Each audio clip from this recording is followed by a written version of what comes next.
25শে December আমি আর আমার বন্ধুরা মিলে চলে গেছিলাম ক্ষীরাই। তো আমরা স্টেশনে বসে আছি, এটা বাউরিয়া স্টেশন। আমরা নদী পার হয়ে তারপর স্টেশন থেকে আমরা ক্ষীরাই স্টেশনে চলে গেছিলাম ট্রেনে করে। তো দেখো, বলছে জামা আমি লুঙ্গি পরে এসেছি।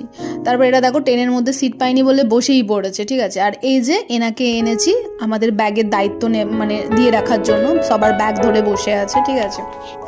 আমরা খুব খুব মজা করেছি, খুব।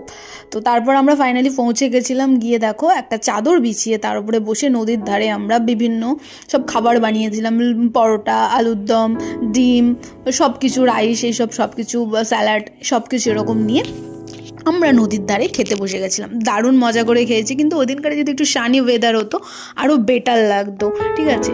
ফুল হয়েছে মোটামুটি, কিন্তু জানুয়ারিতে যদি মিডল টাইমে যাই তাহলে আরও বেটার ফুল দেখতে পাবো, ঠিক আছে। তারপরে এইগুলো দেখো খুব দারুণ, আর আগের থেকে এখন লেনগুলো অনেক